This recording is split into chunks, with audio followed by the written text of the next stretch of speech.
বিসমিল্লাহির রহমানির রহিম। আজকে আপনাদের সূরা আলী ইমরান সম্বন্ধে কিছু আয়াত আপনাদের সামনে তুলে ধরব। সূরা আলী ইমরানের একটা আয়াতে বলা হচ্ছে, হে বিশ্বাসীগণ, বিশ্বাসীদের ছেড়ে কোনো সত্য অস্বীকারীকে মিত্র বা অভিভাবক হিসেবে গ্রহণ করো না। অবশ্য জুলুম থেকে বাঁচার জন্য হলে ভিন্ন কথা। তাহলে আমরা বুঝতেছি কি যে আমাদের অভিভাবক বা মিত্র কে হবে, অস্বীকারীদেরকে আমরা কখনোই যাতে মিত্র হিসেবে গ্রহণ না করি। আর একটা আয়াতে আল্লাহ বলছে, হে বিশ্বাসীগণ, তোমরা সত্যিকারভাবে আল্লাহ সচেতন হয় এবং পুরোপুরি সমর্পিত বা মুসলিম না হয়ে মারা যেও না। তাহলে আল্লাহ খুব ক্লিয়ারলি বলে দিচ্ছে আমাদের ইমানদারগণকে যে তোমরা সত্যিকারভাবে আল্লাহ সচেতন হবে এবং পুরোপুরি যাতে আমরা আল্লাহর কাছে সমর্পিত হই, মানে আল্লাহর আনুগত্য করি। আরেকটা আয়াতে আল্লাহ বলছে, তোমাদের মধ্যে একটি সংঘ থাকা উচিত যারা ভালো কাজে অনুপ্রাণিত করবে ও অন্যায় কাজে নিষেধ করবে। তাহলে অবশ্যই আমরা দলবদ্ধভাবে আমাদের সংঘ থাকা উচিত যারা ভালো কাজে আমরা অনুপ্রাণিত করব এবং অন্যায় কাজে নিষেধ করব।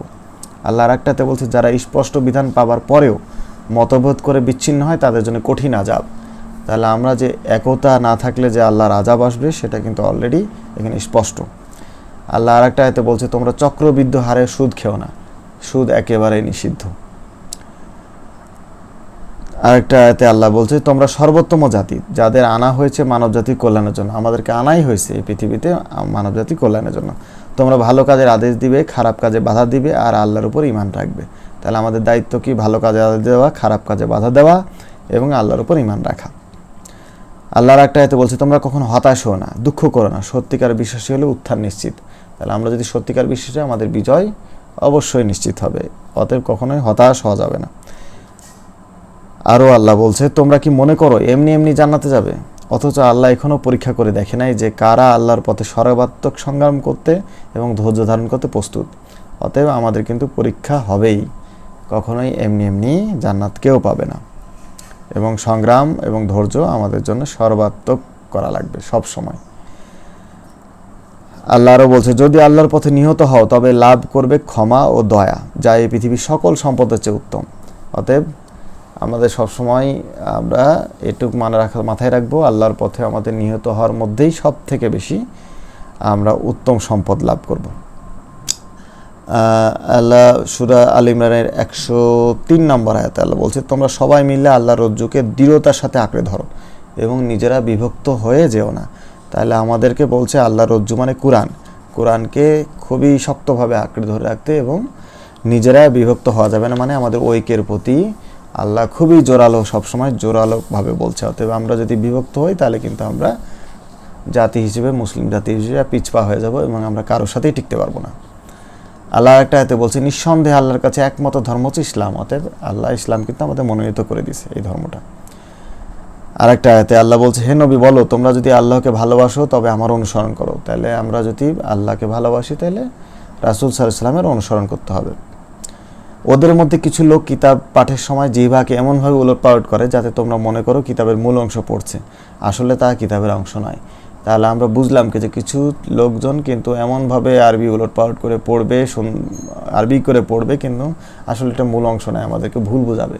অতএব সেক্ষেত্রে আমরা কিন্তু খুবই সতর্ক থাকা উচিত, কারণ আমরা যেহেতু বাংলা ভাষাভাষী মানুষ, আমাদেরকে ভুল বোঝানো খুবই সোজা। অতএব সবাই সঠিকভাবে এই কোরআনটা বুঝে পড়ার চেষ্টা করবেন। আল্লাহ আর কেউ বলছে, তোমরা তোমার প্রিয় ও পছন্দের জিনিস হতে আল্লাহর পথে দান করতে না পারলে কখনো সত্যিকার ধার্মিক হতে পারবে না। মানে যদি সত্যিকার ধার্মিক কেউ হতে চায় তাহলে অবশ্যই প্রিয় পছন্দের জিনিস হতে আল্লাহর পথে ব্যয় করতে হবে। আল্লাহ একটা এতে বলছে, হে বিশ্বাসীগণ, তোমরা জানমাল উভয় দিক দিয়ে পরীক্ষা নেওয়া হবে, কিন্তু যদি তোমাদের বিপদে ধৈর্য ধরো এবং আল্লাহ সচেতনার পথে চলো তাহলে উচ্চ স্তরে তোমাদের উত্তরণ ঘটবে। তাহলে আমাদের জানমাল দিয়ে আল্লাহ কিন্তু পরীক্ষা করবে, অতএব আমরা সাবধান। আল্লাহ একটা আয়াতে বলছে, পার্থিব জীবন তো মরিচিকাপূর্ণ ভোগ বিভ্রম ছাড়া কিছুই না। আসলে আমরা পৃথিবীতে যে এই যে চাকচিক্যময় জীবন দেখছি, এগুলো আসলে কিছুই না, এগুলো জাস্ট কয়েকদিনের খেলা। আল্লাহ আরেকটা আয়াতে সূরা আলী ইমরানের আরেকটা আয়াতে বলছে, হে বিশ্বাসীগণ, ধৈর্যশীল হও, সদা প্রস্তুত থাকো সত্য রক্ষার জন্য, সত্য অনুসরণে। তাহলে আমাদেরকে কিন্তু সবসময় প্রস্তুত থাকতে হবে। আমরা আদৌ প্রস্তুত আছি কিনা এটা আমাদের চিন্তা করা উচিত। সত্য অনুসরণে আমাদের সবসময় কাজ করতে হবে, সবসময় আল্লাহ সচেতন থাকতে হবে, তাহলে লাভ করবে অনন্ত কল্যাণ। তাহলে আমরা যদি আমাদের কল্যাণ চাই তাহলে অবশ্যই আমরা ধৈর্যশীল থাকব, প্রস্তুত থাকবো সত্য রক্ষার, সত্য অনুসরণে, এবং সব সময় আল্লাহ সচেতন থাকবো কি যে আল্লাহ কোনটা আদেশ করছে, কোনটা নিষেধ করছে, কিভাবে করতে বলছে। আল্লাহ কিন্তু পুরা গাইডলাইন আমাদের এই কোরআনে দিয়ে দিয়েছে। অতএব আল্লাহ আমাদের এই পুরা গাইডলাইন, আল্লাহর পক্ষ থেকে যে কোরআন আছে, সুন্দরভাবে পড়ে বুঝে মেনে চলা তৌফিক দান করুক। আল্লাহ আমাদেরকে হেদায়েত দান করুক। সবাই বলে আমিন।